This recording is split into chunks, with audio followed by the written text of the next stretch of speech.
Mesmo. Ele não disse ai?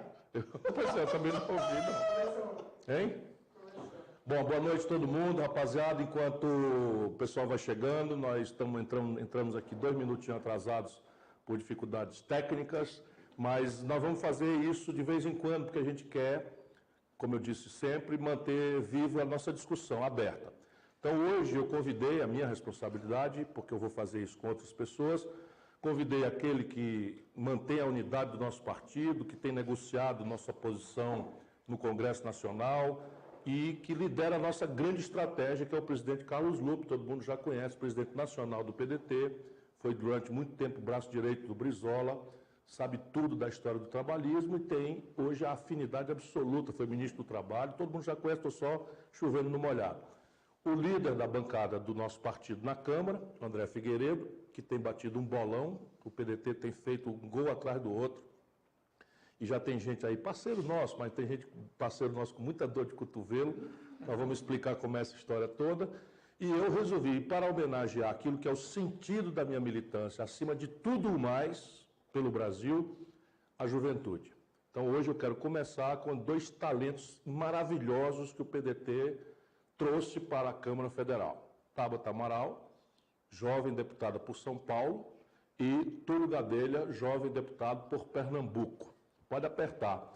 E você que está aí em qualquer lugar do planeta Terra, que a internet nos permite, mas especialmente no nosso querido Brasil. Pelo mundo. No nosso querido Brasil, você faz seu questionamento, manda a esculhambação, pergunta, enfim, que o Vicente não permitirei que ele vá censurar ninguém. Então, todo mundo, não vai dizer para todo mundo, mas vamos pegar as perguntas que se repetirem para você participar também. Vai durar de agora até as 9 da noite e estão abertos os trabalhos. Carlos Lupe, como é essa história aí? Nós estamos ajudando o Bolsonaro, nós saímos da oposição e nós aqui todos aderindo. Deus me livre e guarde.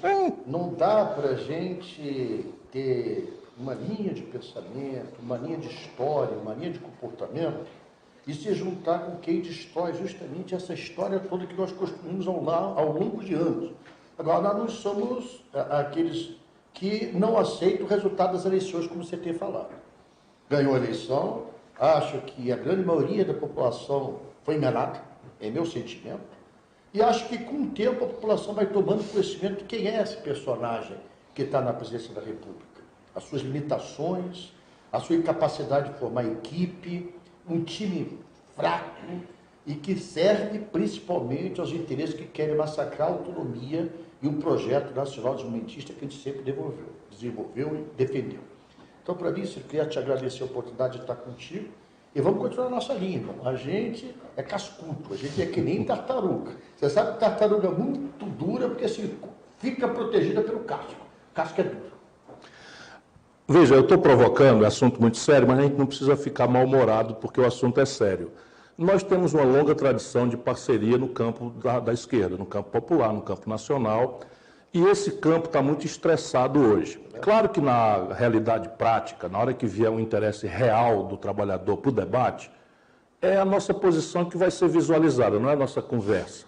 Então eu estou brincando isso porque tem muita intriga, o PT está muito machucadinho, quis fazer umas manobras para cima da gente, se deu mal, já dissolveu o bloco que fez e nós, com a liderança do André, estamos com um bloco importante, que basicamente entende que nós perdemos as eleições. Esse é um gesto de humildade, de respeito não ao Bolsonaro, mas aos 57 milhões de irmãos e irmãs nossas, compatriotas brasileiros, a quem eu fui à rua pedir o voto. Eu pedi um voto a você que votou no Bolsonaro. E se você preferiu o Bolsonaro, você não vira meu inimigo por isso. Eu apenas lamento, mas eu quero você de volta. Então a nossa estratégia é essa. Não, porque a população, parte dela é fascista mesmo. Essa eu não quero saber. Mas tem uma pequena parte. Mas tem uma parte grande que encheu o saco da corrupção que se generalizou-se no Brasil. Tem outra parte que encheu o saco da nossa omissão, eu digo nossa para não botar a culpa em ninguém, em relação ao drama da violência impune que campeia no Brasil, que estupra 60 mil mulheres num ano, isso é o dado oficial, que deve ser muito pior a realidade, que mata 63.800 jovens, quase todos pobres, quase todos negros, das periferias, e nós conversando sobre direitos humanos, como é nossa tradição. Mas, de repente, nós perdemos a noção de que os direitos humanos não podem ser um pretexto para a impunidade do bandido. E o Bolsonaro, muito escovadamente, digamos logo a bem da verdade, explorou como se esses assuntos fossem fáceis, simples e triviais, e nós vamos ver a grande mentira que ele representa. Mas andorinha só, irmão e irmã, não faz verão. Se nós perdemos a eleição, nós precisamos ter humildade para entender isso, e nós precisamos tomar uma atitude que eu digo que eu estou chamando de contenção de dano. Porque a gente pode fazer o seguinte, nós ficamos de fora jogando pedra, botando defeito em tudo e nos gabando de ser o herói da resistência, da goela para fora, porque quem vai pagar o pato mesmo é o trabalhador brasileiro. E nós estamos pensando que o melhor é a gente, ter uma atitude em que a gente não se recusa a dialogar e vamos propor. A cada grande bobagem, a cada grande cagada que o governo fizer, desculpa aí a expressão, em vez de só falar mal, nós vamos propor uma coisa alternativa. E o André podia ajudar a explicar para o brasileiro nesse instante como é que estão organizadas as forças na Câmara Federal. Que força nós temos, por exemplo, para conter um avanço contra os direitos do trabalhador na tal anunciada reforma da Previdência. Contra das providências que nós já tomamos para proteger os movimentos sociais que estavam ameaçados de serem considerados terroristas. Se você está lutando por moradia, se você está lutando por terra, nós não estamos justificando violência de nenhuma natureza, mas isso não é terrorismo. Terrorismo é o que fizeram recentemente em Fortaleza, tocar fogo em prédio público, etc., para constranger o Estado. Já morreu. Entraram pelo cano, está tudo presinho da Silva e tal. Enfim, mas a gente tem que fazer isso com habilidade. Como é que se faz isso? O que é que nós temos hoje de força para prometer ao povo resistência de verdade e não só da boca para fora? Bem, Ciro. Bem, boa noite Lupe, boa noite Tabata, boa noite Túlio, boa noite internauta. A gente tem trabalhado, digamos assim, primeiramente, logo no período da eleição da mesa da Câmara, nós tínhamos algumas alternativas entre ir para aventuras ou trabalhar na perspectiva da reeleição do Rodrigo, contanto que ele assumisse compromissos conosco, e assim o fez, de respeitar prazos regimentais em projetos que são importantes, como a reforma da Previdência, porque se de repente nós jogássemos... Vamos lá, se o governo entra aqui com a proposta e diz que é urgente e a gente não tem influência nenhuma, quantos dias leva para passar? Ele poderia ter apensado uma nova PEC ter sido apensada e aproveitar, a PEC, a proposta de emenda constitucional, aproveitar que já tinha sido votada na legislatura passada no governo do Temer e ir direto para plenário. E o que nós conquistamos nesse compromisso agora? Nós conquistamos que será formada uma nova comissão especial, que nós teremos os prazos regimentais de 40 sessões para debatermos. 40 sessões. Para discutirmos exaustivamente. Ouvir o povo, trazer os sindicatos, trazer as universidades, enfim, os especialistas, então, para não passar como trem por cima do povo, conservando os privilégios. Desculpa interromper, é só... É isso mesmo, Ciro. Se nós não tivéssemos tido essa cautela de dialogarmos e requerermos esse compromisso do Rodrigo, ele ficaria só do lado da direita, só do lado dos partidos do governo, e dizer, não, peraí, como é que eu vou ceder alguma coisa para a oposição, se na hora que eu precisei dela para voltar à presidência da Câmara, todos me fecharam as portas? Então nós usamos a habilidade e na certeza de que ele é um homem que honra compromissos. Isso eu dou ele testemunho. Não é do nosso campo. Deu a palavra, cumpre. Ele não é do nosso campo. Nós perdemos a eleição. Ele é liberal, mas ele é uma pessoa que honra compromissos. Isso para a gente dentro do parlamento é imprescindível. Então, dentro dessa situação, nós já conseguimos fazer com que nós tivéssemos essa garantia da reforma da Previdência. Nós estamos aí trabalhando na perspectiva de que todos os projetos que são encaminhados para a Câmara, nós temos uma assessoria técnica que lê detalhadamente, e foi a partir dessa leitura que nós conseguimos, por exemplo, num projeto que em tese não teria nada a ver com os movimentos sociais, mas tinham 2 artigos que eles poderiam ser utilizados para criminalizar movimentos sociais como entidades terroristas. Então nós conseguimos num diálogo, porque existiram partidos que foram com enfrentamento dizendo, vamos derrotar o projeto, obstruindo, tentando retirar de pauta, a gente não. Vamos votar esse projeto tirando esses 2 artigos, porque aí sim o Brasil assume um compromisso internacional que era necessário, pelo Conselho de Segurança da ONU, o Brasil ser signatário desse projeto antiterrorismo, mas tirando esses exageros. Conseguimos isso, o Brasil ganhou, os movimentos sociais ficaram imunes a isso, porque a maldade no projeto, Túlio e Tabata, às vezes não está explícito, vem entre linhas. Está ali na vírgula. Vem entre linhas, né? Então nós conseguimos hoje mesmo. Mas deixa eu te fazer uma provocação. Claro. Isso não é muita coisa para um partidinho do nosso tamanho? Partidinho assim, só porque tem gente que quer nos humilhar. Nós somos 29 deputados federais e 4 senadores num Congresso de 513 deputados federais e 81 senadores. Como é que você conseguiu essa proeza? Bem, Ciro, veja bem, nós conseguimos juntar, hoje somos um bloco com 105 parlamentares. Quantos? 105 parlamentares. Não é que já seja... é 20% da casa. Não, por isso nós temos a capacidade de conter estragos. Nós não são todos partidos, evidentemente, do campo ideológico em que nós militamos, mas são partidos que estão conosco em vários temas e que somaram conosco nesse processo eleitoral da mesa. Então, é importante que se diga, e o PDT é o maior partido desse bloco. Então, eu tenho a honra de liderar esse bloco, né, que dá a gente a responsabilidade de ser uma oposição, mas uma oposição com conteúdo. Para toda proposta que vier para o Poder Executivo, nós não vamos dizer somos contra por ser do contra. Nós vamos apresentar uma contraproposta, mostrar claramente que estamos abertos ao diálogo. Foi assim que nós fizemos, por exemplo, nesse do terrorismo, não é? Que nós também fizemos, porque hoje eu apresentei, inclusive aqui na reunião, um requerimento para convocar o ministro da Defesa, né? O ministro da Defesa do nosso país, que infelizmente foi conivente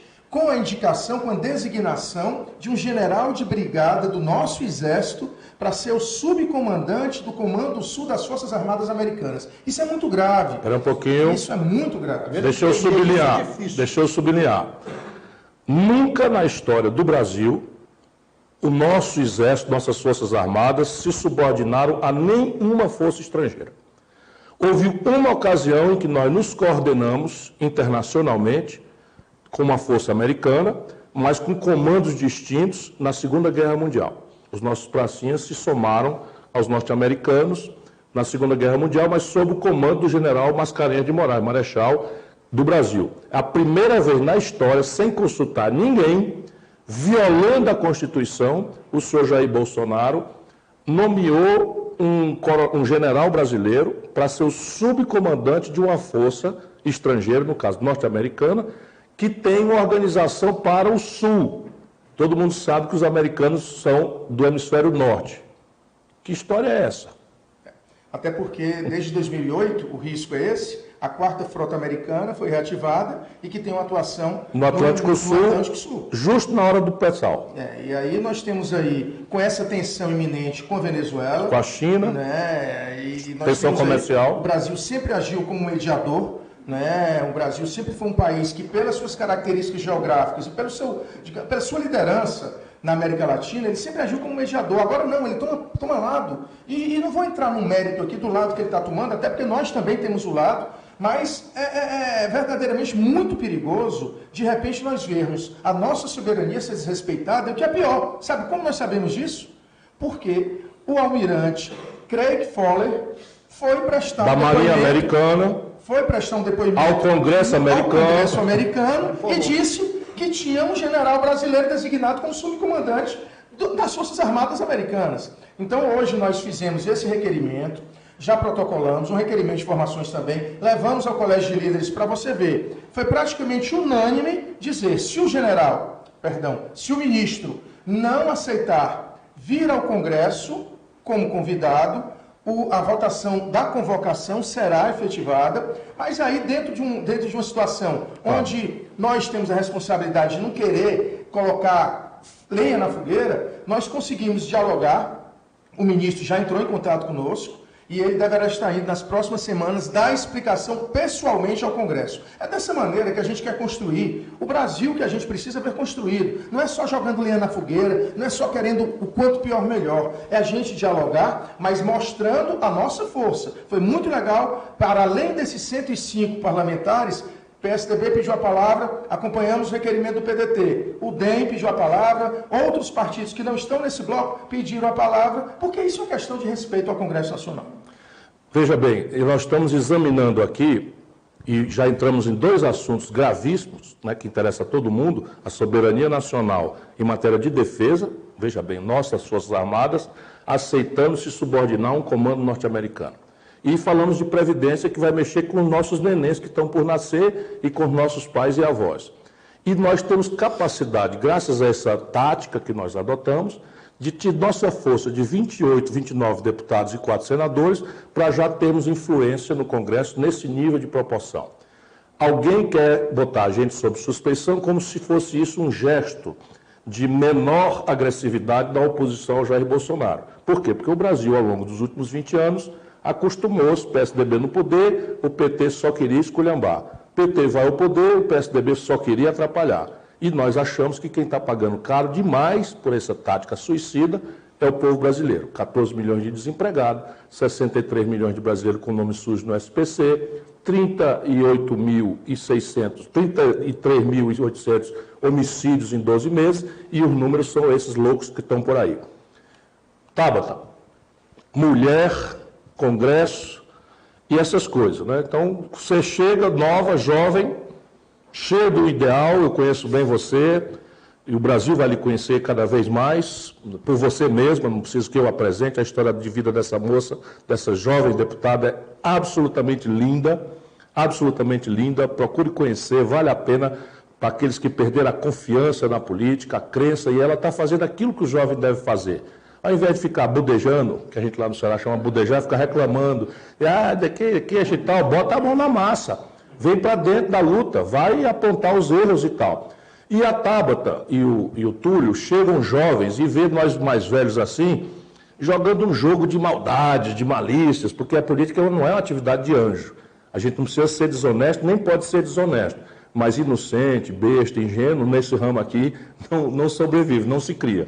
Como é que você está vendo esses primeiros movimentos? Como é que você se sente acusada de colaboracionista com o governo só porque nós estamos tentando fazer esse esforço diferente de destruição do adversário e não de um diálogo fecundo que produza contenção de danos antes de mais nada?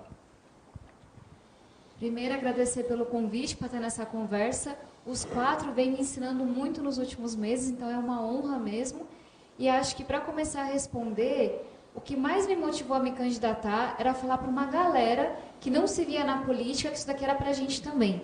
Que falar sobre a reforma da Previdência, falar sobre tudo que o André trouxe, falar sobre as coisas que a gente teve hoje no Congresso, era também para as mulheres, para os negros, para os periféricos, para os jovens. Então, quando eu chego aqui e me vejo participando desse debate, eu só lembro da molecada, a maneira como eu falo, que está olhando e falando, olha, eu também vou ser deputado, deputada no futuro. Então, me dá uma esperança, uma alegria gigantesca. E acho que o que mais simboliza o meu sentimento e reporta por que isso aqui é tão importante, quinta-feira a gente teve a sessão de manhã e saiu sem ter votado uma matéria sequer. E eu fiquei muito frustrada, porque tinha uma votação sobre uma cooperação de acordos acadêmicos que não envolvia nada financeiro. Coisa simples, era boa para o Brasil, etc. e tal.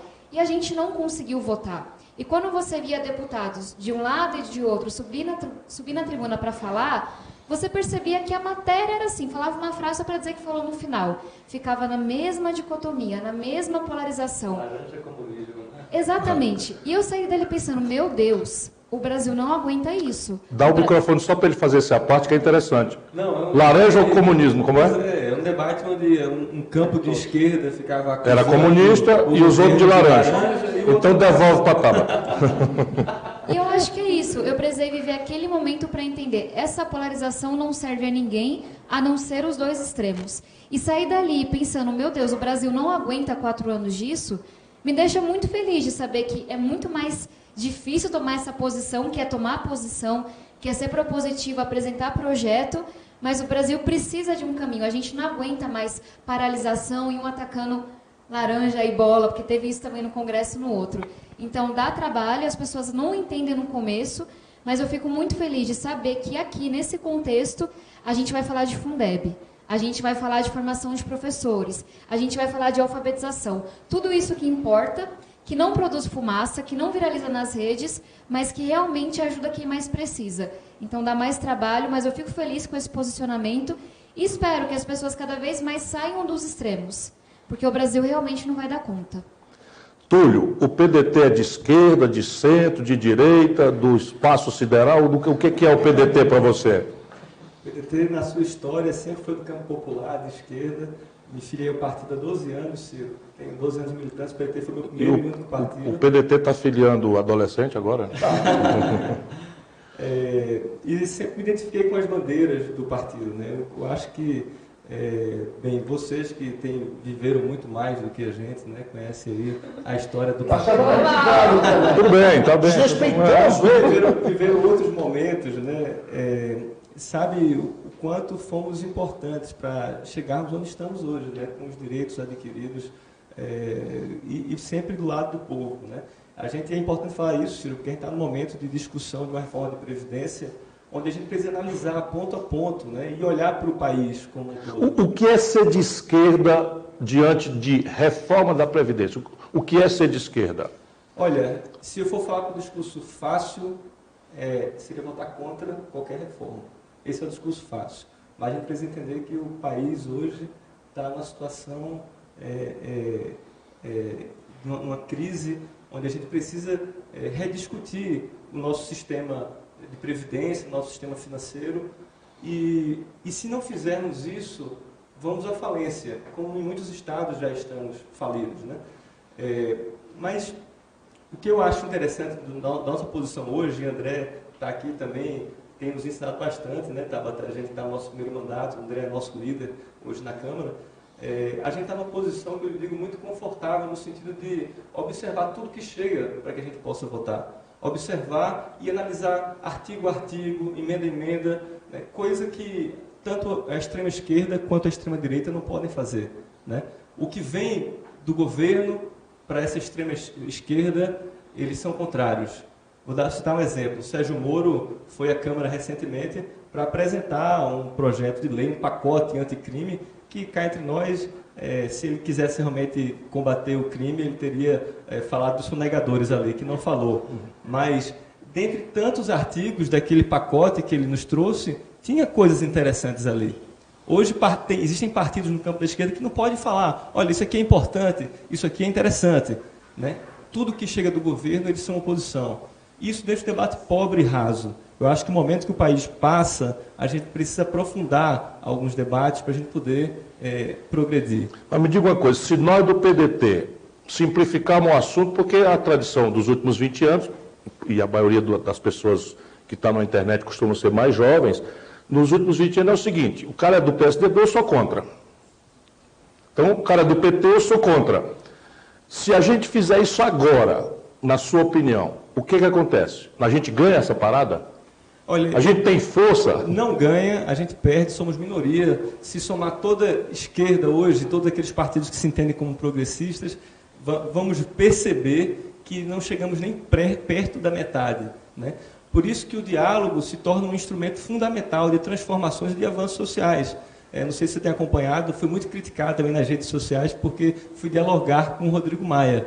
O presidente da Câmara, na condição de presidente, chama um deputado para falar, para explicar os motivos da candidatura dele. Sentei com o Rodrigo Maia para conversar, ouvi o que ele tinha a dizer e por conta disso... Mas você tinha sentado com o Freixo também, que eu vi. Pois é, e com o Freixo também. E eu costumo dizer que o que pega é catapora, a conversa não pega. Pois é. E assim, mas para você entender, Ciro, como o nosso campo progressista de esquerda também chegou a um extremo, sabe, a ponto de se fechar até para o diálogo, para o processo de convencimento. A gente precisa dialogar para a gente convencer essas forças que estão hoje também ao centro de que o caminho para a saída dessas crises que vivemos hoje no país pode ser do nosso lado. Ou seja, o diálogo é um instrumento fundamental. Não adianta jogar para a galera, fazer política bonita, né? E, inclusive, é até bom falar sobre isso. Conversei bastante com o André, votamos, né, ouvimos todos e votamos com o Freixo. Porque nosso entendimento, o meu, é que a gente precisa primeiro construir um diálogo com as bases, né? E que aquele voto ele foi muito, sabe, Ciro, um voto, eu posso dizer, ideológico, por tudo que defendi, né? Naquele momento, o próprio Rodrigo Maia, pelo fato de estar numa condição de presidente da Câmara, ele esteve ali na cadeira sentado muito tempo e a gente fez em nossa campanha, discutiu muito o sistema político, né? Ou seja, ouvindo em respeito aos meus eleitores, tive essa votação com o Freixo, mas eu lhe garanto que, observando o cenário político hoje, a posição do partido foi a posição mais acertada, né? De tentar compor, de construir espaços hoje dentro da Câmara, onde a gente possa impedir esse Mas retrocesso. você foi ouvido pelo PDT das suas ponderações? Sempre fui ouvido. E aí que está o diferencial do nosso partido, né? Somos um partido democrático e sempre abrimos espaço para quem pensa diferente, né? Conversei com o presidente Carlos Lupe, conversamos com o líder André Figueiredo e colocamos nossas divergências ali. E sempre fomos muito respeitados nesse sentido. Eu queria fazer Para o microfone. Na democracia ao vivo, para algumas dezenas de milhares de pessoas, a gente tem que aprofundar um pouco, amigo Túlio, o que a gente tem como conceito do nosso papel. O conceito do nosso papel não pode ser só das conveniências. Nem podemos ter o nosso papel definido pelo que a pesquisa, o que as pessoas acham que é mais simpático ou mais antipático. E ninguém pode afirmar suas ideias apenas por um posicionamento. As pessoas são elas, suas lutas, suas histórias, suas convicções. Para que eu falo isso? Porque me preocupa muito a gente não ficar com uma marca que não tenha um enraizamento da nossa história, que não tenha firmeza dos nossos princípios. Então vai ter muita situação, amigo, que nós vamos ter que radicalizar. Porque a população tem que entender que quem está em risco nesse processo que nós vivemos no Brasil hoje é o povo brasileiro. A democracia está em risco. O Poder Judiciário está abusivo, nós temos que ter coragem de falar isso para todo mundo nos ouvir. Botar de volta na caixinha, lembra? É isso mesmo. É isso mesmo, você está coberto de razão. E quando você falou isso, quanto a gente criticou? E quanto você não cresceu conceitualmente nessa tua afirmação? Porque a política é de afirmação. Eu penso, irmão, e é isso que eu acho que é o ambiente que a gente tem que discutir, e quanto mais gente nos vê melhor para isso, é que nós temos que ter profundidade no tema. Quando fala-se da reforma da Previdência, a gente pega técnicos, pega gente que tem, no caso meu, não é falsa humildade, que são mais preparados mesmo, porque estudam, e eu sou um abelhudo, eu vou tentando aprender. A gente tem que saber o conceito do Estado que a gente quer. Eu repito isso sempre porque me incomoda. O Estado não foi feito para dar lucro. Quer dar lucro, monta uma empresa. Vai para a iniciativa privada. O lucro do Estado é a felicidade do seu povo. É um conceito que a gente tem. Então, toda hora que essa sociedade está em risco, que essa sociedade pode perder, quando o Estado acha que ele pode fazer o ser humano conta, não, diminui aqui, vai morrer 3, não tem problema, pode diminuir 3,5, porque essa é a conta que esse governo está fazendo. Como se o ser humano fosse um bando de gado e que vamos eliminar despesas eliminando aqueles gados. Mata esse, vive esse. Então, essa sociedade tem que ter um partido que tenha história, que tenha princípio, que tenha afirmações e que tenha coragem de falar aquilo que muitos que estão vivendo agora vão discordar. Isso é democracia. Vou agradecer na primeira rodada, reforçar o que todos disseram aqui ao seu modo. Esse partido tem orgulho dos seus mortos, eu já ouvi essa frase muitas vezes, porque esse é o partido que lá atrás, com Getúlio Vargas, suicidou-se para não permitir que o Brasil fosse conquistado por potências estrangeiras. É o partido de João Goulart, que imolou-se, e foi o único brasileiro que morreu no exílio, presidente João Goulart, não é? Para proteger o Brasil, tentando obstinadamente fazer reformas que mudassem essa realidade, que nos faz a sociedade organizada mais desigual do planeta Terra. E é o partido de Leonel Brizola. Você tem ideia do sofrimento de um homem como Brizola, que foi jovem governador do Rio Grande do Sul, revolucionou a educação no Rio Grande do Sul, vai para o exílio, você imagina o que é você estar amargado, não poder voltar para sua casa, ver os filhos, conviver 15 anos no exílio. Nós temos orgulho e esse é o nosso caminho, a minha responsabilidade, a do Lupe. O André ainda está muito moço, não é? É guardar essa memória e adaptá-la para o futuro. E uma das questões do futuro é dar a palavra aos críticos ao vivo. Vicente, tem alguém provocando aí? Sempre tem pessoal aqui. Mas tem um tema... As mais difíceis passa para o Lupe. Não, tem um tema da educação que o pessoal está preocupado. É a Tabata agora. Juliana direcionou para a Tabata, professora lá no Rio Grande do Sul, perguntando sobre como debater, dialogar com quem acredita nesse governo, nesse ministro, e falar sobre escolas sem partidos. Professora Juliana? É Juliana ou não? Professora Juliana. Do Rio Grande. Do Rio Grande. Essa é uma pergunta que eu ouço todos os dias e que me dói o coração ter que falar dela com tanta frequência. Porque, na minha visão, o Escola Sem Partido é um projeto fumaça, que você faz um alarde, cria briga, para não falar do que importa, para não falar do que interessa. Sou contra o Escola Sem Partido, já digo por quê, mas eu acho que a gente não pode perder de vista que eu não quero passar meu mandato sendo contra uma coisa que, para mim, não tem nem pé nem cabeça. É isso aí. Sendo contra uma coisa que não ajuda ninguém, que só atrapalha. Então, na minha visão, o que mais me preocupa na parte de educação do governo atual não é nem tanto concordar ou discordar. Discordo de tudo ou quase tudo. Mas é o quanto você fala de fumaça, o quanto você fala de coisas que realmente não importam, que não impactam, e não apresenta nenhum plano para aquilo que realmente vira o ponteiro. Então, a gente fala de ensino domiciliar, tudo bem, vamos regulamentar, mas impacta quantas pessoas? 30 mil, no melhor dos casos? São quase 50 milhões de estudantes. Vamos falar de escola sem partido? Será que esse é um problema quando falta carteira, falta salário, falta tudo essas coisas? E aí eu sempre lembro as pessoas, o Escola Sem Partido é inconstitucional. O STF já falou, se passar eu vou barrar. Aí a gente se pergunta, por que trazer uma coisa que todo mundo sabe que é constitucional? Para causar, para não falar do que importa. E na nossa visão, eu acho que isso fala muito da história do PDT, a melhor resposta não é proibir o debate. A gente fala, não pensa no elefante branco, todo mundo pensa. Mas dialogar com esses tem que aumentar. Mas dialogar com esse magode doido, esse ministro aí que diz que todo brasileiro é canibal de hotel, é uma saída ou a gente tem só que chutar o pau da barraca? Eu acho que a gente tem que ser firme em dizer que não está errado, não é assim, mas tem que dialogar do Mas mesmo não é mandar jeito. dizer, ir lá e... Não é. E com o ministro eu digo, não, faculdade não é só para elite, brasileiro não é canibal, etc, etc. Mas vamos falar do Fundeb? Estou doida para ver esse ministro dialogando com o Congresso. O Fundeb vai vencer. Se a gente não tiver força para conter esse dano, não se renovará o Fundeb nos padrões necessários e o Brasil experimentará um retrocesso absolutamente insuportável. E isso é o que está em jogo no prático. Esse negócio de menininho veste azul, menininho veste cor-de-rosa, isso é tudo distração desse magote despreparado. Isso não é assunto, é que ela está chamando de fumaça. Desde o iluminismo, que encerrou, né, a Idade Média, a Idade das Trevas, que a liberdade do professor da aula, a liberdade de cátedra, é uma conquista democrática. E a educação não é uma tarefa de professor só. A educação é um processo que começa em casa, vai para a escola e transita pela rua. Então, essa babaquice de escola sem partido é pura fumaça. Por quê? Porque pega o cidadão que é evangélico, que é pobre, que está desempregado, que tem tudo a ver com a nossa causa, e revolta ele dizendo que estão ensinando o menininho a ser gay na escola. Joga essa base contra... Tu está percebendo, meu irmão? Tu é pobre, tu é desempregado, tu gasta 4 horas de ônibus indo para casa, indo para o trabalho, indo procurar trabalho e voltando, e chega em casa amargurado, o teu nome no SPC, e em vez de discutir isso, a tua pobreza no meio de grande luxo, eles querem te distrair com esse papo furado.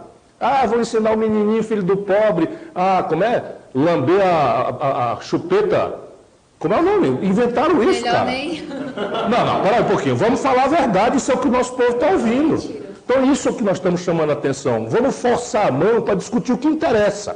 E o que interessa é distribuição de renda, emprego, salário decente, saúde que funcione, segurança para as pessoas poderem ir e vir para o seu trabalho, para o seu lazer, para a sua casa, sem serem molestadas impunemente pela violência. E se eu puder deixar um recado para a professora Juliana, primeiro, continue sendo muito guerreira e tenha muita força, porque ser professor não é fácil. Tem que ter muita resiliência. Mas eu acho que a gente tomar cuidado para não deixar que isso tome o nosso tempo também. Eu vou me opor à escola sem partido, eu vou me opor a essa fumaça toda, mas vamos falar do que importa, porque eu acho que a gente ganha a briga na hora que a gente mostra que isso é uma grande baboseira e que na hora que você vai falar de gestão educacional, falar de resultado, o pessoal treme na base. E aí que a gente... O orçamento que não apareceu como prioridade. Então, acho que isso fala muito do PDT aqui na Câmara. Vamos ser contra, vamos ser oposição, etc. e tal, mas vamos chamar para um debate em que a gente tem dados, a gente tem um exemplo de Sobral, tem um exemplo do Ceará, e eles não sabem nem como funciona. Eu acho que é para aqui que a gente tem que trazer essa discussão. E força para os professores que estão acompanhando a gente. Manda mais uma. Manda uma mais difícil aí. Muita gente pergunta sobre o pacote do Moro. Quem responde? Como é que o PDT vai trabalhar isso na Câmara, como é que vai debater? André Figueiredo, já tem posição formada? O nome do pacote me desagrada. Na verdade, já foi fatiado. Na verdade, nós... ele que dizia que Caixa 2 era crime pior do que estuprar a mãe, não sei o que e tal, agora diz que não é bem assim. Que não é crime, já houve um certo acordo político para tirar a criminalização do Caixa 2. Não é? Presta atenção aí. É algo que para a gente ainda está muito obscuro. Né? Na verdade, o ministro Sérgio Moro, né, que ao ser juiz já trilhava e já ambicionava esse cargo que ele hoje ocupa, e sem entrar no mérito de fazer críticas pessoais, mas inclusive nós defendemos que haja uma quarentena entre pessoas que exercem um determinado tipo de função, que inclusive condenam adversários seus, porque ao assumir cargos de pessoas que estão no outro lado, então ele já poderia ser considerado adversário, então era algo suspeito. O pacote do Moro, na verdade, ele não atinge o cerne da questão, porque nós temos que buscar, tudo bem, vamos trabalhar na questão da criminalização de quem está hoje pertencendo a facções, vamos trabalhar no endurecimento dessas penas, na reforma do sistema penitenciário, da lei de execução penal, mas isso tudo se chama pós-crime. O que a gente precisa, e aí tem que ser uma ação integrada com todo o segmento do governo, pelo menos um governo que tivesse algo relacionado ao social, é fazer todo um esquema de prevenção, de você investir, como a Tabata também colocou, em educação. E aí eu me lembro bem, Ciro, que em 2013, nós do PDT, e olhe que o governo era do PT, nós éramos aliados, mas não éramos aliados vassalos, né? Nós não deixávamos ser tutelados de forma alguma por eles. E nós tivemos a honra de relatar o projeto de lei que destinava os royalties do pré-sal para a educação e para a saúde. E algo que geraria em torno de, talvez, de 2 a 3 bilhões no ano de 2018, nós conseguimos multiplicar isso por quase 60 vezes, né, dentro de uma relatoria, porque era justamente o que nós tínhamos como conceito. Uma riqueza que é finita, que é o petróleo, gerando uma riqueza infinita, que é o conhecimento. Infelizmente, agora que já éramos para estar recebendo o aporte desses recursos, o governo contingencia tudo. Então, quando a gente fala em violência, quando a gente fala em criminalidade, a gente não pode apenas tipificar o negro, o pobre, né, aquele que realmente já está totalmente refém de um sistema que só faz piorar a sua situação. Nós temos que atingir, sim, a segurança, nós temos que atingir, sim, o tráfico pesado de armas, né, que passam pelas nossas fronteiras, e uma ação integrada da polícia. E é isso que nós vamos discutir. Agora, não dá para a gente ficar discutindo só o pacote do Moro, a reforma da Previdência. Existem temas que têm que ser simultâneos. O Brasil urge em ter vários temas sendo discutidos, como o Fundeb, que já nós teremos que rediscutir também, porque ele vence em 2020. Então, são questões que, para nós, são muito caras. A violência é uma consequência, e ela tem que ser tratada como tal, tanto no aspecto de repressão, aonde não tiver mais jeito, mas também, principalmente, no aspecto de prevenção, e é algo que a gente vê muito pouco nesse pacote do Moro. Bom, claro. É muito importante falar... Túlio Gadelha, todo mundo tomando nota aí, especialmente em Pernambuco, mas pode ser no Rio Grande do Sul e Rio de Janeiro também. Uma hora dessa aí, quem sabe? Muito Rio importante. de Janeiro, vocês sabem as razões, né? Muito importante comentar, Ciro, que pode parecer besteira, mas alguns gestos trazem consigo um simbolismo muito grande, né? O fato do ministro Sérgio Moro ir à Câmara para poder falar sobre um pacote que ele chama de anticrime, parece interessante quando se vem para discutir com os congressistas, com os parlamentares ali. Só que, se você for ver, primeiro a exposição dele, né, o que ele falou, ele trouxe basicamente experiências dele enquanto exercia a função como juiz, né, e não trouxe estudos, estatísticas, né, que pudessem comprovar que aquelas medidas poderiam, de fato, reduzir a violência, melhorar a qualidade da segurança do povo brasileiro. Segundo, ele falou por 2 horas, mais de 2 horas, né? 6 minutos apenas para a gente fazer perguntas. Foram 6 perguntas de 1 minuto. Ou seja, ele quer realmente discutir, debater com a gente o tema, ou ele chegou ali para empurrar aquilo goela abaixo, sabe? E, por fim, traz subjetividades perigosíssimas esse pacote. Como ele trata da lei de legítima defesa, por exemplo, onde ele fala que, caso ocorra um crime, né, por excusável medo, surpresa ou violenta emoção, a pena pode deixar de ser aplicada. Ou seja, isso são conceitos super subjetivos. Como é que você vai definir? O agente ali agiu por medo, né, ou agiu por emoção. Ou seja, e isso daí combinado com a posse, o porte de armas, né? É perigosíssimo, porque o próprio entendimento da gente é que só uma pequena parcela da população vai poder acessar essas armas, sabe? Um 38 custa R$3.000. Pois é, fora o curso, a documentação. Como é que vai comprar uma arma? Pois é. Desempregado. Assim, só vai ter filhinho de papai. Para resolver na bala como foi esse imbecil que matou um motorista de táxi porque estava vulgarmente armado. Pois é. Mas assim, só para finalizar, a gente precisa fazer isso que o André disse, a gente precisa observar o projeto e discuti-lo ponto a ponto, né? Ver o que realmente pode ser interessante e o que não pode passar ali, né? E eu acho que o PDT hoje tem condição de fazer isso, seja de qual for o lado. Na minha opinião, também acho que todas as opiniões aqui estou de acordo, mas na minha opinião o projeto é ruim. As iniciativas foram boas, algumas que ele tomou, para não dizer que não falei de flores. Por exemplo, nessa insurgência que aconteceu das facções criminosas no Ceará, nós pedimos e ele deu 61 vagas nos presídios federais e nós transferimos toda a cabeça do crime organizado. Eu vivia denunciando isso na campanha.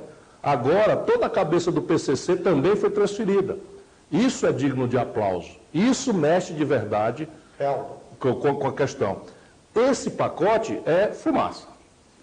E vou explicar por quê. Você tem um negócio que eles usam o nome em inglês, não interessa. É o seguinte, se o camarada é culpado e confessar o crime direto para a polícia ou para o Ministério Público, o processo morre ali e ele tem direito a um prêmio na punição.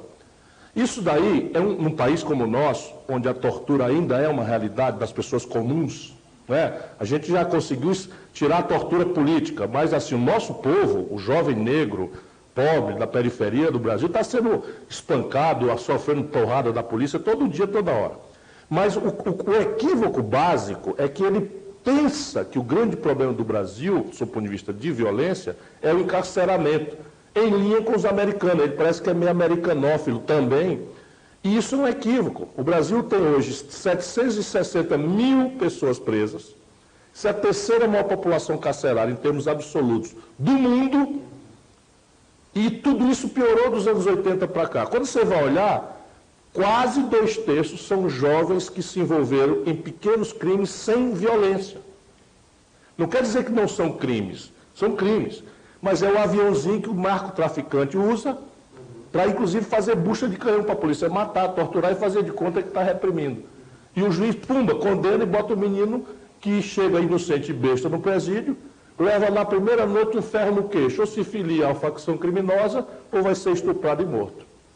Ou seja, nós estamos produzindo exército de reserva com essa política equivocada. Não está na hora da gente pensar em coisas alternativas? Punir, eu não estou dizendo que é para não punir, mas punir não significa encarceramento em massa de jovem. Não trabalhar, porque não claro, produzir, serviço comunitário, o diabo for, e tudo, o diabo for. Agora chegou um secretário lá no Ceará que conhece o ramo. As prisões estão ficando limpinhas, arrumadinhas, todo mundo trabalhando. Todo mundo trabalhando e ganhando por isso, ganhando progressão de pena e tal. Isso, enfim, é o defeito. Vamos lá, você manda outra aí. A reforma da Previdência, qual é objetivamente a diferença entre a proposta que o PDT tem com o que o governo está soltando aí em Deus? Bom, o governo não propôs nada ainda. Nós estamos aqui tentando adivinhar pelos vazamentos que saem nos jornais. Então, por enquanto, fiquem todos tranquilos, não há proposta nenhuma. Da Previdência que eu estou dizendo, Previdência. Então, não há proposta de reforma da Previdência nenhuma. Os jornais dizem que foi batido o martelo, que vão propor 65 anos para homem, 62 para mulher, como idade mínima. Aí nós já começamos a discordar. Nossa diferença é que nós achamos que o Brasil é muito mais sofisticadamente complexo do que isso. Não se trata só de homem e mulher, trata-se de trabalho rural e trabalho urbano. Trata-se de trabalho em condição insalubre ou perigosa. Perspectivas de vidas diferentes. Por favor, fale no microfone. Desculpa. Perspectivas de vidas diferentes. Completamente. Então, o Brasil não pode empurrar toscamente, porque o mercado financeiro está inventando esse terror. A nossa proposta é uma proposta que tem algumas garantias básicas. Primeiro, nada de ferir direito adquirido. Isso nem é um favor nenhum. Está escrito na Constituição do Brasil que a lei nova não pode dar para trás para mexer em direitos que já foram adquiridos. Então, isso é um compromisso nosso e a do governo, se fizer isso, vai ferir direitos adquiridos e nós seremos contra. Segundo, nós não concordamos em absoluto com a ideia da diferenciação só homem e mulher. Nós achamos que a mulher tem uma dupla jornada de trabalho, ainda que o Brasil esteja melhorando, ainda é uma realidade extensa no lado pobre brasileiro, que a mulher, além de carregar o ônus do trabalho, para ajudar o orçamento em casa, ela ainda tem que carregar o ônus da gestão doméstica, dos pepinos, dos abacaxis dentro de casa, com todos os sofrimentos e preconceitos que ainda, infelizmente, tem muito forte na nossa sociedade. Portanto, se vier assim, nós vamos ficar contra. Depois nós também, vai me ajudar aí, Carlos Lupe. A transparência das contas. A primeira contas. providência Sou chato de todas. dessa. Só haverá reforma da Previdência com o nosso apoio, se nós fizermos que 100% dos brasileiros entendam por que precisa de uma reforma. Então o governo está dizendo que precisa de uma reforma porque tem um buraco na conta de 170 bilhões de reais por ano. E os nossos estudos dizem que esse buraco é só de 50. 120 bilhões de diferença, bilhão com B de bola, não dá para ser jogado no jogo de eu não gosto de você, então eu boto defeito e tal. Nós temos que dar transparência absoluta e nós começamos isso. Nós vamos fazer um seminário, vamos meter na internet todas essas informações e vamos ir tangendo esse debate. E para isso foi fundamental o acordo que o Lupe liderou junto com o André, para que a gente obtivesse a palavra da direção da Câmara Federal de que não vão ser atropelados os prazos, porque aí nós teremos tempo de esclarecer para a população e teremos condição de mobilizar, se for muito ruim mesmo, como a gente está desconfiando, de mobilizar, porque nós conseguimos detonar a maluquice do Temer, porque nós ganhamos um tempo e conseguimos encher a rua. Foi um inédito acordo, de muitos anos não acontecia, de todas as centrais sindicais, o meio universitário, os artistas, todo mundo foi ajudar o povo mais pobre, que agora mais dramaticamente ainda precisa de nós. Você me permite só uma parte? Por favor. Eu quero chamar a atenção para todos que estão acompanhando, que a gente tem que ficar com muita desconfiança quando a gente vê um sistema entrelaçado da mesma informação. Então, você liga num canal de televisão, você liga no outro canal de televisão, você abre o jornal, você lê editorial, todo dia só vê a mesma falácia. A Previdência está falida, tem que resolver a Previdência, se não resolve nada, tem que acabar com esse buraco, porque senão o país está full. E eu não consigo entender, e eu tenho certeza que você está me vendo, vai começar a pensar nisso, é que o Estado, como um todo, ele não tem que dar lucro. Eu vou bater isso enquanto estiver vivo. O Estado tem com grande lucro a felicidade do seu povo. Isso é um princípio básico do que nos faz o trabalhismo, uma visão humanista. O ser humano é a nossa prioridade. Ponto. Esse é o parágrafo único que eu coloco na minha vida. Se o ser humano é a nossa prioridade, tudo deve ser discutido sobre, primeiro, da transparência e da verdade. Então eles cortam 30% da receita do sistema previdenciário para a chamada DRU. Fica para o Tesouro para pagar serviços e juros de dívida. É justo isso? Você tirar o dinheiro da Previdência para pagar juros e serviços da dívida? É conceitual? É ideológico? É, mas é safadeza fazer isso, é desonesto fazer isso. Então nós temos que ter um princípio básico, essas contas têm que ser transparentes, e o que se faz com esse dinheiro? Não pode dizer falta dinheiro aqui, tem para o serviço da dívida. 26% do orçamento geral vai para serviço da dívida. Não, 50% do 50% somando, está certo, desculpe. Não, é mais grave. Serviço, rolagem, amortização e juro. Então, é justo. Do orçamento não é justo. É justo. Nenhum país do mundo tem isso. E a gente vai sacrificar quem garante hoje 3.660 municípios sobrevivem por causa dos aposentados e pensionistas. Então nós vamos sufocar essa massa, essa base que é a justiça social mais justa, Ciro. Sim. Porque você é avô, mesmo jovem, sim, eu sou mais velho que você e também sou avô. Quando a gente chega numa idade, a gente usa o nosso dinheirinho para ajudar o neto, você gasta mais dinheiro com remédio. A vida é assim, é justo fazer isso? Será que uma sociedade, um Estado tem que ser feito sob número? Corta 10 pessoas, vai morrer só 2 hoje, amanhã 20. Então, a gente tem que ter essa visão humanista, gente. Isso não pode ser cálculo frio, isso é desonesto, é mentir. E a gente vê um coronício, todo mundo falando a mesma coisa. Eu não nasci para aceitar coronício dos donos do poder. Bom de ouvir. Agora, nós vamos ajudar você, brasileiro, a entender tintim por tintim. As 40 sessões, no nosso cálculo, joga, na melhor hipótese, a deliberação disso lá para maio. Isso é já consequência do acordo que nós conseguimos fazer, quanto 1000 incompreensões e tal, isso aqui e tal. Nós ganhamos esse tempo, e esse tempo precioso, nós já fizemos o primeiro seminário. Nós vamos ajudar você, brasileiro mais simples, mesmo você que tem a dificuldade de ler, Nós vamos explicar tintim por tintim. Cada elemento, vamos fazer um desenhozinho, vamos fazer um filminho, vamos fazer seminários regionais, vamos ajudar você a entender o assunto. Quer ver, por exemplo? Não adianta a gente imaginar que isso é um pacote assim, porque não é. Deixa eu dar um exemplo.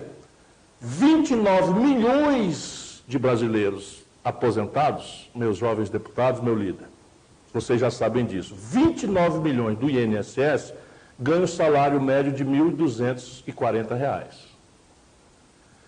3 milhões e pouco de aposentados por tempo de serviço ganham R$ 1.900. Melhora um pouquinho, chega perto de R$ 2.000. E depois você vai indo, de maneira que 1/4 de tudo que o governo gasta vai para 2% dos beneficiários. Agora o Bolsonaro encheu o governo de militar. E, portanto, infelizmente, com todo o respeito que eu sempre tive, porque um país precisa ter forças de defesa bem equipadas, prestigiadas, prontas para afirmar a soberania nacional, sem querer briga com ninguém, eu tenho todas as medalhas militares brasileiras. Mas agora eles assumiram, junto com o Bolsonaro, esse discurso de intervenção, militarismo, etc. Deixa eu dizer o número para você. Número. Os militares, que são uma profissão diferente, eles não têm FGTS, a aposentadoria deles é diferente, porque no caso de acontecer qualquer coisa, eles são chamados de volta para a luta, e não seremos nós, os nacionalistas brasileiros, que vamos desmoralizar nossas Forças Armadas. Mas deixa eu dar o número. Hoje, do jeito que as coisas estão, os militares custam 47 bilhões de reais a aposentadoria deles, e a contribuição deles é de 4 bilhões de reais. Então tem 43 bilhões de reais de déficit se segregar a conta dos militares. Quando a gente olha o salário médio do judiciário e o salário médio do legislativo, nós vamos falar agora em 20 mil reais, 26 mil, 29 mil reais. Diferente da massa do povão que comove o lupo, que nos comove, para quem nós vamos lutar preferencialmente, mas vamos garantir aos outros também que não vai haver lesão de direito adquirido, porque nós não somos contra nada, nem contra ninguém. Apenas queremos justiça, equidade. Vamos aproveitar os últimos 10 minutos para ir para o mundanismo. O Peliano tem potencial para derrubar o Bolsonaro? Tabata, você com a sua imensa experiência. E sabedoria. Não, vamos todos votar agora, vamos todos votar. Certo. Eu acho que ele foi o homem forte do governo durante a campanha, né? Durante o processo eleitoral, era o cara que assinava o cheque ali. Eu acho que ele tem... Era o voto do Bolsonaro, não do governo ainda. Sim, sem dúvida. Na campanha do Bolsonaro, no período de campanha, né? Eu acho que ele tem conhecimentos aí que, se ele abrir a boca, vai causar um grande estrago, né? Eu acredito, sabe, Ciro, que durante esse processo eleitoral fomos vítimas, né, de forças estrangeiras. Sem dúvida. Fomos vítimas de forças estrangeiras. As redes sociais trabalharam bem articuladas, mais sincronizadas, mas tem um poder de impulsionamento que só consegue com muita grana. Pois é. Isso ali a gente viu, né? Inclusive o próprio Caixa 2 na mão dele ali. O WhatsApp aí durante a campanha toda e tal, isso tudo custou uma fortuna. Pois é. Eu acho que ele tem conhecimento sobre esse processo eleitoral. Ele foi o cara forte da campanha, né, Lupe, como o Lupe bem me corrigiu, e que se ele decide abrir o bico aí, faz um estrago nesse governo. Deixa eu só dar uma partezinha antes de passar para a dama. Eu quero que a gente preste atenção num fato que, para mim, é o mais importante. A fragilidade do time que está com esse cara. É isso. Ele é fraco. E a galera dele consegue ser mais fraca do que ele. Parece um absurdo o que eu estou falando. Então, não se estranhe. O Bebiano, né? Bebiano é o primeiro da série. Porque a fragilidade deles começa no âmbito familiar. Nada contra a família. Eu sou homem de família, sou avô. Mas a autoridade que os filhos exercem no debate que não pode ser público e que tinha que respeitar a autoridade do presidente da República. E os fluxos da República. Já mostra sua fraqueza. Olha, eu sou muito realista nisso. O Paulo Ramos, que é nosso companheiro deputado, falou assim, é um governo que já está começando o seu fim. Aí o Paulo falou assim, é um fim sem começo. Porque é a dura realidade. Vocês vão ver a cada dia acontecendo fatos que a gente só viu em história de quadrinho. Vai ser diário isso. Porque esse diálogo, gente, que está no Zap hoje, é escandaloso, gente. O presidente da República... Só botando todo mundo na jogada. Entra na internet aí quando acabar a live, para não deixar a gente aqui conversando sem a sua agradável companhia. E procura aí, vazaram inacreditáveis conversas do Bebiano com o Bolsonaro. E a conversa é em linguagem de botequim. É um negócio assustador, mesmo para o velho... Mas aí eu também, eu ia dizer mesmo para o velho frequentador de botequim. Você não viu ainda, você estava trabalhando. Vazou, mas é um negócio absolutamente inacreditável que a República Brasileira esteja sendo governada assim. Ô Bebiano, você chamou o inimigo para dentro da minha casa. A minha casa, no caso, diz o Bolsonaro com a voz dele mesmo, é o Palácio do Planalto. E o inimigo é o presidente, CEO da Globo. Ou seja, virou várzea. Mas capitão! Aí o Bebiano diz assim, mas capitão, que capitão, cacete? O cara é presidente da República. Isso é um negócio de cinema. Depois, peraí, não vai agora não, rapaz. Tem mais coisa legal que vamos dizer para vocês. A minha fala, que eu disse que era um pouco polêmica, e é nessa linha. Eu acho que quem viveu a campanha, e era todo dia na rua, das 4 da manhã à meia-noite, viu que foi uma campanha muito violenta, muito mentirosa. Então, eu acho que tem mais coisas por vir. Mas, dito isso, eu quero trazer uma preocupação que, para mim, é real. Muita gente votou no Bolsonaro acreditando que estava votando em uma nova política. Isso. E vocês não podem se decepcionar. E essa galera não pode acreditar que realmente não tem jeito. Então, eu acho que sim, que tem muita coisa que vai acontecer ainda, mas eu não acho que a gente pode estar aqui na torcida comemorando. Não, me entristece, porque uma parte da população que não acreditava mais na política falou, agora vai, tem jeito, nem todo mundo é corrupto. Então, eu acho que muitas pessoas foram enganadas, e eu quero tratá-las com muito respeito e com muito carinho, para dizer que foi uma enganação, não era essa nova política que se vendeu, mas é possível sim fazer política do jeito certo. É possível sim fazer política de verdade. Então, eu acho que é respirar fundo, aguentar mais esse tranco, porque muita gente vai se decepcionar, mas não se decepcionar com a política. Porque se a gente se decepciona de vez, joga a toalha e vai embora, e é o caminho que a gente tem. É esse o caminho que a gente tem. A política, mas não nega a política. André. Eu não estou falando do desejo, eu estou constatando uma realidade na minha visão, que pode ter equivocada. Mas eu não acredito. E ninguém me consegue convencer a contar, porque eu vi a campanha. Eu conheço há 38 anos no meu Rio de Janeiro. Não, é muito desmanteiro então, para 45 dias. É impossível eu ter um convencimento diferente de quem eu conheço, vi e sei, desculpa a sinceridade, a mediocridade. André Figueiredo. É possível ter uma CPI para tratar desse assunto na Câmara? Bem, CPI sempre é possível, mas eu sinceramente desconsidero CPI como instrumento efetivo de transformação ou de mudanças. É muito mais pirotecnia. Né? Então, o que eu considero, na verdade, é que hoje, como o Lupe bem colocou, existe um núcleo familiar que se sobrepõe ao núcleo político, ao núcleo econômico, ao núcleo de gestão do governo. É impressionante o despreparo do presidente da República ao se submeter aos twitters do seu filho, né, do número 2, né, e assim sucessivamente. E aí a gente vê todo aquele episódio que a gente não sabe ainda onde é que está o Queiroz. Né? Então, o nosso país, ele não pode se submeter, né? O Brasil é um país grande demais para virar uma república de bananas ou uma república de laranjas. Né? Nós temos que desmistificar tudo isso, e só vamos fazer, lógico, trabalhando, fazendo enfrentamento no parlamento, fazendo enfrentamento com conteúdo, porque dentro do próprio PSL, que é o partido do Jair Bolsonaro, pelo menos por enquanto, né, eles batem cabeça, é impressionante, brigam entre si, é um dizendo que não confia no líder do governo, o próprio presidente, o vice-presidente da República, Hamilton Mourão, também não sabia que já tinha se excluído o Floriano Peixoto, e olha aí onde é que o país do futuro está vindo, né? O presidente está dizendo que vai para a UDN. Né? O Floriano Peixoto agora é o secretário-geral da Presidência da República. Essa carteira verde e amarela aí, que na prática é a escravidão do Brasil, porque daqui a pouco vão dizer, não, você prefere comer ou passar fome? Porque eu te dou um emprego em troca de comida, que é a escravidão, porque ele está dizendo, é melhor tu ter direito ou tu ter emprego. Quer dizer, precarização absoluta dos direitos dos nossos trabalhadores, e a gente vê aumentar o número de desalentados. Estava falando hoje que aumentou de 2014 a 2018 de 1,5 milhão de desalentados para 4 milhões e 700 mil em 4 anos. Desalentado não é o desempregado, é aquele que desistiu totalmente de procurar emprego porque não tem o menor sonho mais.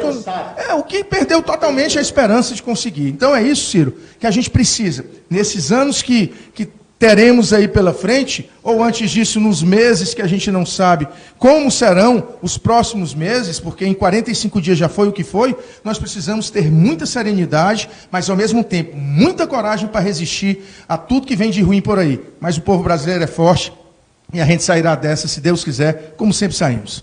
Eu ia dizer, e eu tenho uma delicadeza em relação aos meus queridos amigos e companheiros que estão aqui, companheira estimadíssima e admiradíssima, que é a Tabata. Eu fui candidato a presidente do Brasil. Eu fui colega do Jair Bolsonaro na Câmara Federal.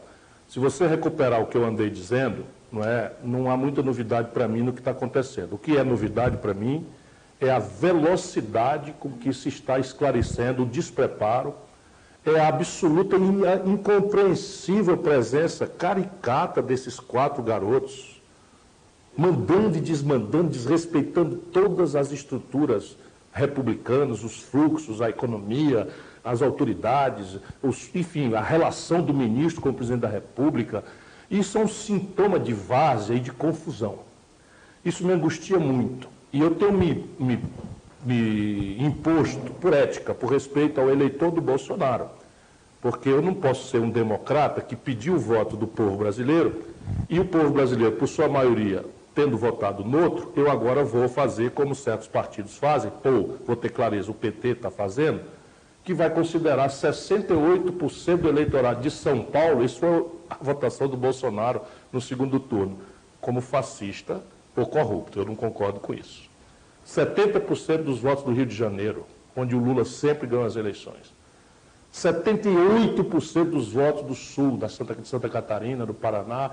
Eu não posso concordar que essa gente tão boa, trabalhadora, aqui no Brasil, tem tanto amor, tanto respeito, por conta desse erro político grave, eu também não estou alisando, não. Erraram é feio. Se você olhar, e aí estou falando do meu ponto de vista de candidato entre 13 candidatos, tirando aquelas caricaturas que o sistema político brasileiro ainda permite, a maioria do povo brasileiro rigorosamente escolheu o pior candidato. Porque se você quer ser conservador, do seu ponto de vista, vamos dizer, ideológico, de costumes, você tinha o Alckmin, você tinha o Álvaro Dias, você tinha o Meirelles, pessoas de alguma forma treinadas. O cara foi governador, o outro foi ministro, foi presidente do Banco Central, todos discordam completamente. O Bolsonaro nunca administrou um pé de bodega dos pequenos, uma pequena venda. 30 anos deputado federal pelo Rio de Janeiro. Nunca deu um dia de serviço, não mexeu em nada da questão estrutural da violência, nunca, pelo contrário. A história de porte de arma, pouca gente sabe, mas o Bolsonaro, ex-capitão, tinha direito de andar com a pistola, e ele andava com a pistola. Pois bem, numa moto, foi parado no Rio de Janeiro por um assaltante, e sabe o que ele fez? Entregou a arma para o assaltante. Que, aliás, é o que devia ter feito, porque se ele reagisse, como ele está querendo que o povo brasileiro, sem treinamento, portando uma arma sem saber fazer, estava morto, Estava morto. Então, repare, a minha ética me pede que eu aguarde 100 dias. Porque são as melhores práticas internacionais, é aquilo que está todo mundo dizendo, ninguém deseja o desastre disso, faltam 4 anos. A confusão não é boa conselheira para nada nem para ninguém.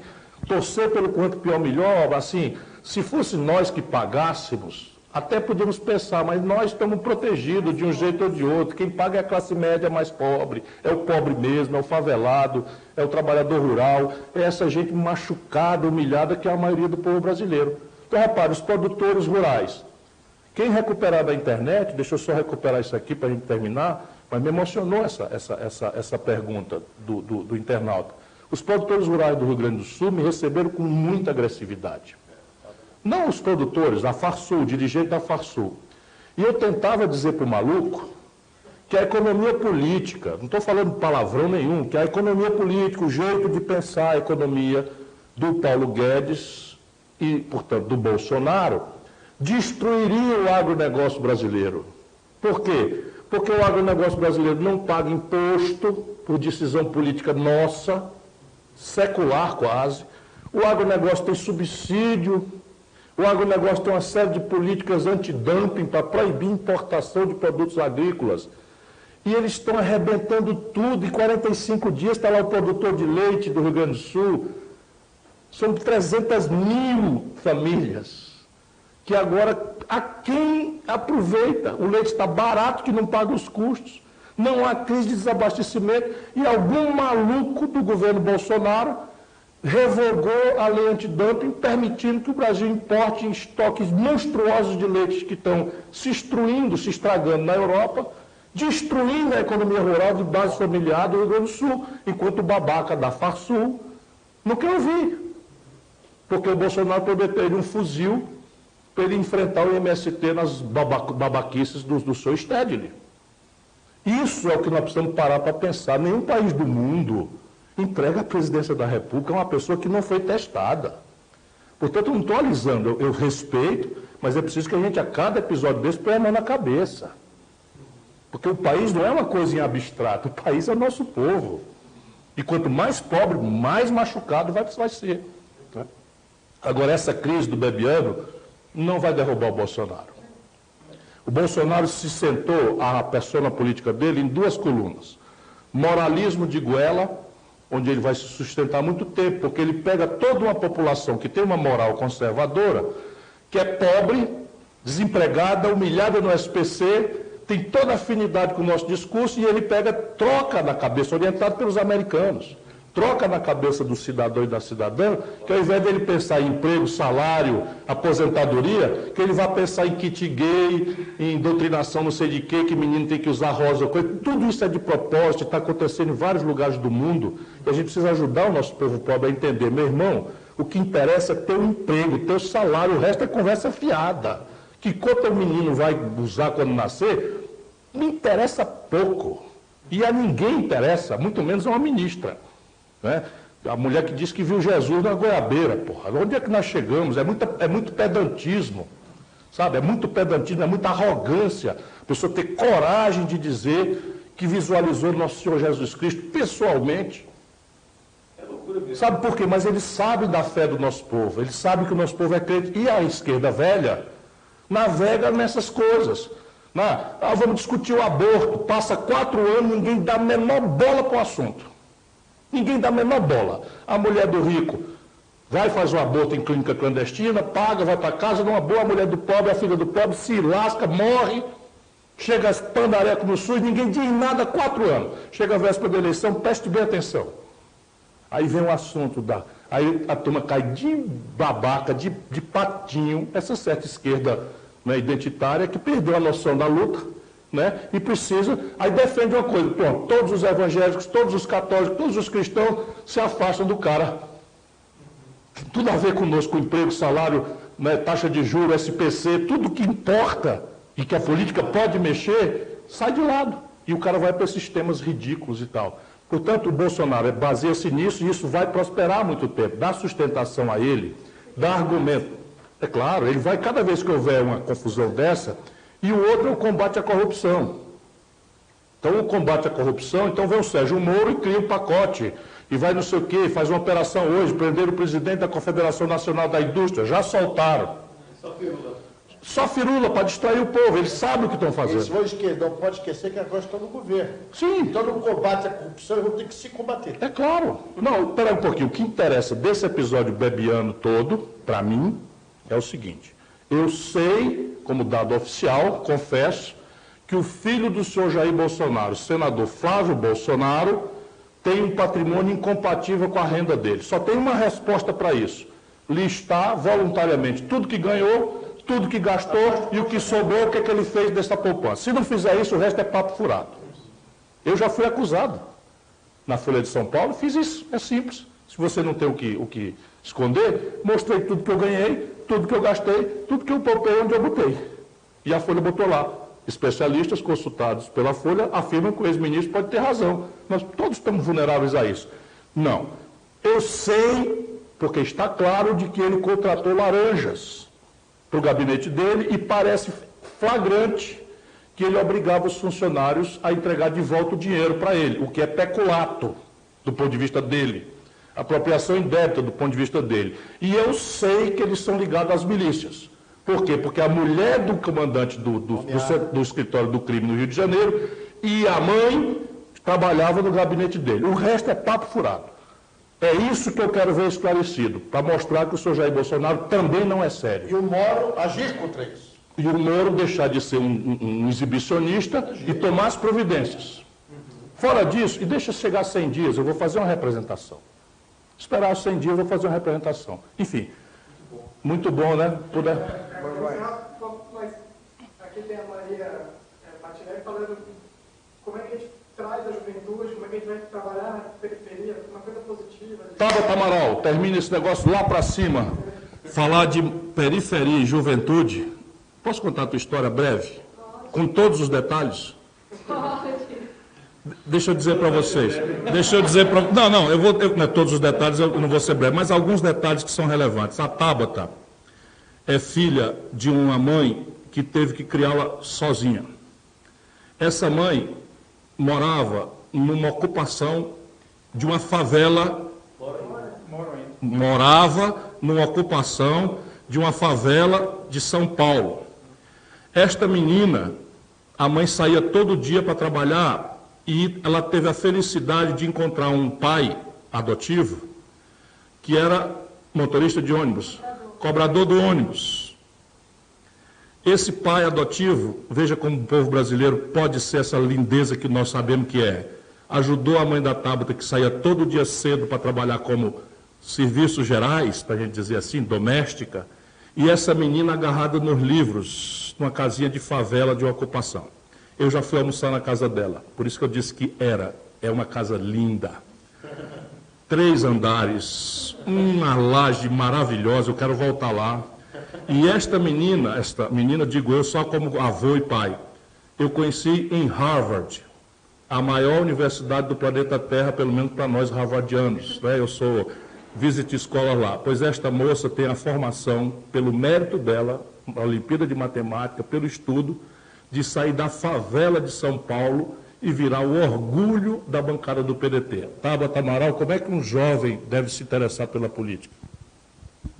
Primeiro, eu sou um pouco chorona mesmo, mas me emociona muito ver uma pessoa que me inspira tanto há tantos anos, falando sobre uma história que me dá tanto orgulho, mas que também veio com muitas dificuldades. Babaquara, desses fascistas batedor de carteira do MBL, chamaram essa moça de Patricinha. Vão lavar a boca, magote de fuleiragem.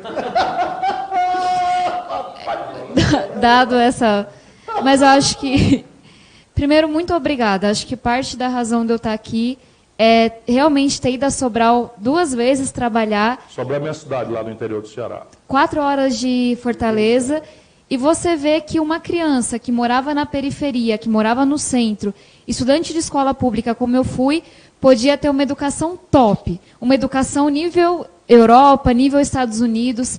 E quando eu fui lá, saindo de onde eu saí, e vi que existia a possibilidade de um Brasil em que você não tinha que ter muita sorte para ter alguma chance, em que você podia realmente se esforçar e alcançar, quando eu vi isso, eu falei, tá aqui a solução. É possível, se Sobral fez, o resto do Brasil pode fazer também. Então, me enche de orgulho, de emoção ouvir isso. Muito obrigada por isso e um tanto mais. E acho que quando a gente fala para esses jovens que estão na escola pública, que estão na periferia, o que mais me entristece é ver quanto a escola acaba com os sonhos deles. Não foi 1, nem 2, nem 3 vezes que eu vi uma menina que falava, eu quero ser médico, eu quero ser engenheiro. E às vezes o professor, tão desgastado e tão apanhando, falava, veja de onde você é, se coloque no seu lugar. E quantos meninos nunca nem ouvem a pergunta de que faculdade que você vai fazer? Porque logo assumem que quem vem da periferia, quem vem da favela, não faz faculdade não. Então, acho que se eu pudesse dizer uma coisa que para mim foi muito importante, foi entender que para alguns de nós a caminhada vai ser muito mais longa. E ficar dizendo que não vai ser é mentira. É a gente querer enganar os outros. Para alguns de nós vai ter que correr muito mais. Vai ter que comer menos e dormir menos e etc. e tal. Só que vale tanto a pena a gente acreditar nos estudos e a gente lutar e ocupar esses espaços, porque na hora que a gente chega aqui, não é a Tabata, não é o Túlio, não é o Ciro, o André ou o Lupe. Quando a gente chega aqui, é nossas comunidades que chegam junto. É uma galera da Vila Missionária, lá na periferia da Zona Sul, que olha para mim e fala, caraca, ela terminou o ensino médio, fez faculdade, está na Câmara dos Deputados. A gente pode também. Então, na hora que vier o desânimo e a política desanima a gente, pensa em todo mundo que está olhando para ti e falando que, cara, se meu pai está fazendo o EJA, que é Educação de Jovens e Adultos que minha mãe fez, se minha mãe está trabalhando tanto, eu consigo também. Então, olha para essa molecada que está ao seu redor e entendam que a política é sim para a gente. De novo, vai dar mais trabalho, não é comum ver pessoas que vêm da periferia, negros, jovens, nada disso na política, só que é o caminho de transformação que a gente tem. E aí conta com a gente no PDT para acolher, para dar formação, para realmente tornar isso viável. E aí, fazendo um pequeno merchan lá em São Paulo, a gente vai lançar o gabinete itinerante. Então, todo sábado eu já comprei o trailer, aí com o segundo salário eu vou comprar o carro usado, comprar a placa, a gente vai fazendo tudo assim certinho, para levar a formação política para todas as cidades do estado, dia de sábado, para todos os distritos. Levar a formação, ouvir as pessoas, falar do PDT, falar do que a gente defende e falar que política é para todo mundo. Então, se engaja, tem PDT no Brasil inteiro, vem construir com a gente e quebra essa barreira que colocaram aqui, dizendo que a gente só pode fazer isso ou aquilo. A gente pode fazer o que a gente quiser. E a gente está aqui para ajudar todos vocês. Boa noite. Daqui uns 10 dias, 15 dias, a gente volta com outra tropa. Eu vou trazer aqui, por exemplo, um deputado de primeira viagem também, que pode explicar muito bem como é que uma cidade do interior do semiárido do Nordeste tem o melhor índice de desenvolvimento da escola básica de todo o Brasil. É Sobral, a minha cidade. Mas eu vou trazer aqui o Indilvan, que o André me indicou para o próximo programa, que é um dos nossos orgulhos, e também eu quero trazer o Mário Eringer, para discutir saúde, medicina, formação médica, que são outra polêmica que a gente precisa ajudar o Brasil a resolver. Muito obrigado por ter estado conosco. Obrigado a vocês pelo prestígio e parabéns pela qualidade das participações. Abração a todos. Obrigado. Forte abraço. Craquete, encerrar. Não pode. Sobem os leitores.